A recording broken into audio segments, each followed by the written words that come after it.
போட்டித் தேர்வுக்கு தயாராகி கொண்டிருக்கும் மாணவர்கள் அனைவருக்கும் அன்பான வணக்கம்.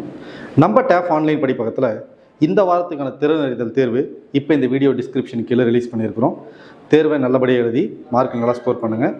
இந்த எக்ஸாமில் ஒரு சின்ன அப்டேட் என்னன்னாக்கா, டெஸ்ட்டு வழக்கம் போல் வெள்ளிக்கிழமை சாயந்தரம் 6 மணிக்கு ஸ்டார்ட் ஆகும். டெஸ்ட்டு முடிகிற டைம் பார்த்தினாக்கா ஞாயிற்றுக்கிழமை சாயந்தரம் 6 மணி இல்லாமல் 9 மணி வரைக்கும் எக்ஸ்டெண்ட் பண்ணியிருக்கோம். ஸ்டூடெண்ட்ஸோட ரிக்வஸ்ட்டுக்காக பார்த்தினாக்கா ஒரு 3 ஹவர்ஸ் எக்ஸ்டெண்ட் பண்ணியிருக்கோம். ஸோ டெஸ்ட்டு முடிகிற டைம் ஞாயிற்றுக்கிழமை நைட் 9 மணி வரைக்கும். இந்த டெஸ்ட்டு நீங்கள் ஜாயின் பண்ணணும் அப்படின்னு நினச்சிங்கனாக்கா, tap online Padippagam YouTube channel search பண்ணிங்கன்னா நீங்கள் உங்களால் ஜாயின் பண்ணிக்க முடியும். அப்படி இல்லைனாக்கா டேப் ஆன்லைன் படிப்பகத்தோட WhatsApp channel and Telegram group இதை ஸ்கேன் பண்ணி நீங்கள் ஜாயின் பண்ணுறப்போ உங்களால் நம்ம டேப் ஆன்லைன் படிப்பதோட ஜாயின் பண்ண முடியும். இந்த டெஸ்ட் சீரிஸ் வரக்கூடிய டிசம்பர் குரூப் 4 எக்ஸாம் வரைக்கும் எக்ஸ்டெண்ட் ஆகும் அப்படிங்கிறது எல்லாருக்கும் தெரிஞ்சது தான்.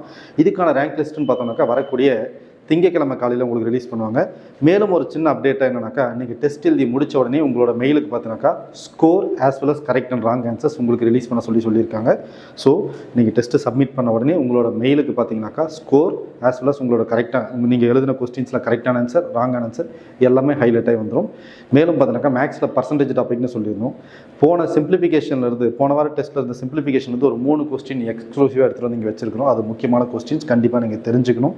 அதுக்காக தான் இந்த வாரம் பர்சன்டேஜ் டாப்பிக்காக இருந்தாலும் போன வாரம் எழுதின டாபிக் சிம்பிளிஃபிகேஷனுக்கு ஒரு 3 கொஸ்டின் கொண்டு வந்து வச்சிருக்கணும். So 17% questions and 3 simplification questions இருக்கும். நல்லபடியாக டெஸ்ட் எழுதுங்க. இந்த டெஸ்ட் உங்களுக்கு கண்டிப்பாக ஹெல்ப்ஃபுல்லாக இருக்கும்னு நினைக்கிறேன். வாழ்த்துக்கள்.